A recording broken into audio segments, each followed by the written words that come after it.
आज की बात। स्वागत। आप जानते हैं कि आज की बात में इस समय हम लोग जिस विषय पर चर्चा कर रहे हैं वो है तथागत की शिक्षाओं में जो मध्यम मार्ग आता है, जो उनकी शिक्षा का मूल मंत्र भी कहा जाता है। आज हम मध्यम मार्ग का वो ही हिस्सा समझने की कोशिश कर रहे हैं जिसे लोग आर्य अष्टांगिक मार्ग के नाम से जानते हैं। देखिए, जैसे कि एक निर्मल और सुगंधित कमल पुष्प साफ सुथरे मैदान या फिर उपत्यका में नहीं बल्कि दलदल में, कीचड़ में पैदा होता है, आप सब जानते हैं। और वैसे ही सांसारिक आसक्तियों की दलदल में ही संबोधि का पावन साक्षात्कार उत्पन्न होता है। आप इसकी यूँ समझे कि जहाँ दिक्कतें हैं, जहाँ परेशानियाँ हैं, उन दिक्कतों और परेशानियों से लड़ते लड़ते ही आदमी एक बेहतर जीवन की ओर चल देता है। जहाँ कोई परेशानियाँ नहीं है, जहाँ कोई संघर्ष नहीं है, उसमें कोई रास्ता खोजने की और ढूंढने की कोई ज़रूरत नहीं होती। और इसलिए ये बात हम प्राकृतिक तरीके से समझें कि जहाँ दलदल है, कीचड़ है, जहाँ लोग फंस जाते हैं, वहीं से कमल खिलता है, वहीं से सुगंधित पुष्प निकल कर आता है। बिल्कुल वैसे ही जैसे कि आसक्तियों की जो दलदल है, उसी दलदल से संबोधि का रास्ता खुलता है, यानी कि बुद्धत्व का रास्ता खुलता है। हम इसको यूँ भी समझते हैं कि समझ सकते हैं कि नास्तिकों की मिथ्या दृष्टियाँ और सांसारिक आसक्तियों का मोह भी संबोधि का बीज वपन कर सकते हैं। जहाँ लोग नास्तिक हैं, जिनको इस पूरे अस्तित्व के प्रति जिनके मन में कोई आस्था नहीं है, न अस्तित्व, ऐसी उनकी स्थिति है, वो भी, या फिर उन लोगों को भी आप देखें कि जो सांसारिक आसक्तियों के मोह में फंसे हैं, वो भी संबोधि के बीज को वपन कर सकते हैं। यानी कि उन सब में भी बोधि के जो सत्व है, वो सत्व मौजूद होते हैं। सभी प्रकार के संकटों को झेलकर समुद्र के तल तक डुबकी लगाएं, बिना अमूल्य और अद्भुत रत्नों की प्राप्ति नहीं हो सकती।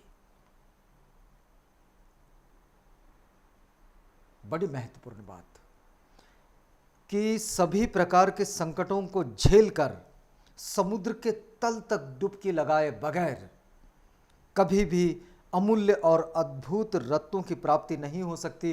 कोई अगर ये कहे कि ये समुद्र बड़ा अच्छा है, इसमें बहुत अच्छे रत्न हैं, इसमें अनमोल मोती है, लेकिन अगर वो समुद्र में डुबकी ना लगाएं तो फिर उन अद्भुत रत्नों की और अनमोल मोतियों की खोज नहीं की जा सकती, उनकी प्राप्ति नहीं की जा सकती। वैसे ही मोह के भवसागर में डुबकी लगाए बिना निर्वाण के रत्न की प्राप्ति भी असंभव है। और इसे बहुत बेहतर तरीके से समझने की ज़रूरत है। यह तथागत की मूल शिक्षाओं का हिस्सा है। विकराल गिरी कंदराओं और उपत्यकाओं जैसी आत्मरति और आत्मसमूह से आकंठग्रस्त हुए बिना न पथ ढूंढने की इच्छा पैदा होगी और न अंत में निर्वाण प्राप्त किया जा सकेगा। अगर कोई अभावग्रस्तता ही नहीं है तो हम किसी संपन्नता की ओर बढ़ने की कोशिश में ही नहीं लगेंगे। और इसलिए अभावग्रस्तता भी ये ज़रूरी होती है, लेकिन इसका गुणगान करने की ज़रूरत नहीं होती। दरिद्रता का गुणगान ये तथागत नहीं सिखाते हैं। उस दरिद्रता से बाहर निकालने का उनका सारा का सारा मार्गदर्शन होता है। कहा जाता है कि पुराने काल में जो लोग सत्य मार्ग की खोज की इच्छा से तलवारों के पहाड़ पर चढ़े थे और उन्होंने अपने आप को आग में भी झोंक दिया था, किंतु उन्हें न तो चोट आई और वे न आग से झुलसे। अपने लक्ष्य की पूर्ति के लिए उन्होंने सब सहन किया। पथ पर चलते हुए संकटों का सामना करने की तैयारी हो तो आत्म समूह के तीक्ष्ण कंगुरों पर और द्वेष की आग में भी शीतल वायु बहती हुई मिलेगी, और अंत में उसे साक्षात्कार होगा कि जिन सांसारिक आसक्तियों और आत्म समूह से वो संघर्ष कर रहा था, वो ही निर्वाण है। बड़ी महत्वपूर्ण बात है ये कि जब तक हम लोग अपने जीवन को ऊंचा उठाने के लिए संघर्ष नहीं करेंगे, तब तक हमारा जीवन बदलने की कोई संभावना नहीं बनती है। ये अपने आप कभी नहीं बदलता और इसको बदलने के लिए हमें सतत प्रयत्न करना होगा, सतत प्रयास करने होंगे और यही बात तथागत के शिक्षा का मूल भी है। तथागत बुद्ध का उपदेश हमें दो परस्पर विरोधी दृष्टियों की विभिन्न धारणाओं में अभिन्नता के सत्य का दर्शन कराता है। तथागत दोनों जो सिरे होते हैं चीज़ों के, उन दोनों सिरों का ज्ञान प्रत्यक्ष रूप में कराता है, लेकिन इनका ज्ञान कराते हुए और इनका वास्तविक दर्शन कराते हुए तथागत इस बात के लिए बिल्कुल सचेत होते हैं कि हमें इन दोनों की अनित्यताओं को भी बिल्कुल अपने जहन में रख लेना चाहिए। अगर इन दोनों की अनित्यताओं को अपने जहन में न रखा जाए तो फिर शायद हम लोग ठीक ठाक तरीके से अपने जीवन के उन लक्ष्यों को प्राप्त नहीं कर पाएंगे जिन लक्ष्यों को हमने अपने जीवन के ऊंचाई पर जाने के लिए तय कर रखा है। अच्छी और सत्य मानी जाने वाली किसी भी बात की कामना करना तथा बुरी और असत्य मानी जाने वाली किसी अन्य बात से भागते रहना दोनों ही गलत है। सत्य माने जाने वाली किसी भी बात की कामना करना तथा बुरी और असत्य मानी जाने वाली किसी भी अन्य बात से भागते रहना दोनों ही गलत है। अगर दोनों चीज़ें, दो अलग अलग भिन्न चीज़ें इस समय तथागत बता रहे हैं कि अगर कोई चीज़ को आप ठीक मानते हैं तो उसके पाने की कामना करना, या फिर किसी को आप गलत मानते हैं तो उसके भागते रहना नहीं, दोनों की वास्तविकता को समझ लेना, दोनों के सच को जान लेना, दोनों की यथास्थिति को पहचान लेना और फिर उसको अपने अनुभूति पर स्वीकारना, अपनी तर्क की कसौटी पर उसे कसना और उसके बाद उन चीज़ों को अपने अंगीकारने या ना अंगीकारने का हिस्सा बनाना, ये तथागत की शिक्षा का मूल भी है।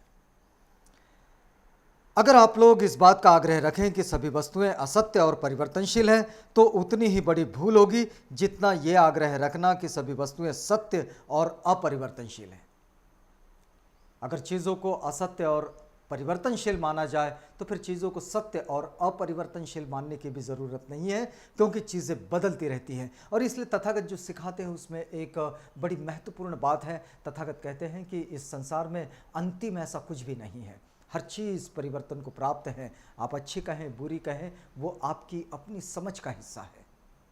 चीज़ें चीज़ें हैं, वस्तुएं वस्तुएं हैं, उसको अच्छी या बुरी हम समझते हैं।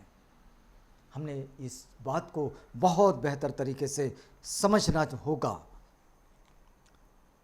तथागत कहते हैं कि यदि मनुष्य आत्मदृष्टि से ग्रस्त हो जाए तो ये सबसे बड़ी भूल होगी, क्योंकि वो उसे असंतोष या दुख से बचा नहीं सकेगी।